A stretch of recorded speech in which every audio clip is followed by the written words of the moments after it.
உலகத்துல அன்பான தேவ பிள்ளைகளே, அந்த பாவமான உலகத்துல வாழ வேண்டுமானால் முதல் குறிப்பு the presence of sin. அந்த பாவம் இன்றைக்கு மக்களை வாட்டி வதைக்கிறது.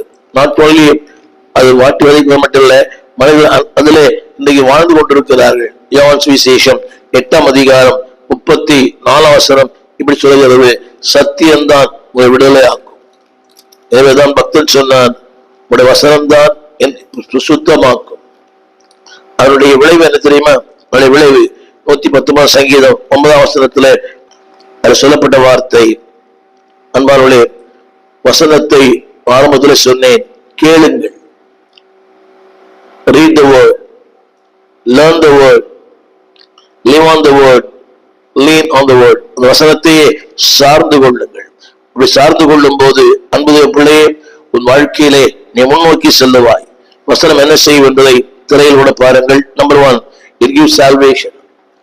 மீட்பை தருகிறது. It gives satisfaction. திருப்தி தருகிறது. It gives sanctification. உங்களை பசுத்தமாக்குகிறது. It make you to fit to service. அவருடைய ஊழியத்திற்கு உங்களை தகுதியாக்குகிறது. 4 காரியங்களை திரையிலே பாருங்கள். Number 1, salvation. உங்களுக்கு வாழ்க்கையின் மாற்றங்களை உண்டு பண்ணுகிறது. மீட்பை உண்டு பண்ணுகிறது. ரட்சிப்பை உண்டு பண்ணுகிறது. வாழ்வை உண்டு பண்ணுகிறது. வளத்தை உண்டு பண்ணுகிறது. செழிப்பை உண்டு பண்ணுகிறது. வசனம். வசனத்தின்படி வசனத்தினால் தன்னை காத்துக் கொள்ளும் போது it gives salvation. Number 2, it gives sanctification. வசனம் உங்களை பரிசுத்தமாக்குகிறது. ஒவ்வொரு நாளும் இதை செய், இதை செய்யாதே. 3வது, வசனம் உங்களை திருப்திப்படுத்துகிறது. திருப்தி இல்லாத உலகத்துல உங்களை திருப்திப்படுத்துகிற ஒன்று கர்த்தருடைய வார்த்தை. கடைசியாக, it makes you to fit to service. தேவனுடைய ஊழியத்திற்கு உங்களை பங்குதாரராய் மாற்றுகிறது. நீங்க ஊழியம் செய்ய முடியல, பாவம், அசுத்தம், அந்தகாரம் அது இருக்கிற வரைக்கும் தேவனுடைய ஊழியம் செய்ய முடியாது. முதல் குறிப்பு, வாலிபத்துல நினை.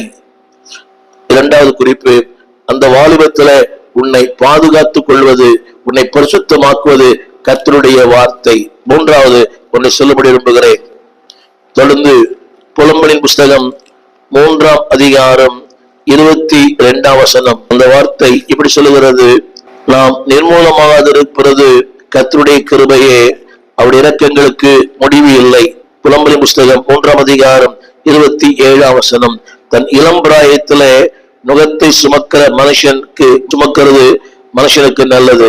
திரும்ப படிக்கிறேன், தன் இளம் பிராயத்தில் நுகத்தை சுமக்கிறது மனுஷனுக்கு நல்லது. ஆங்கிலத்துல இட்ஸ் குட்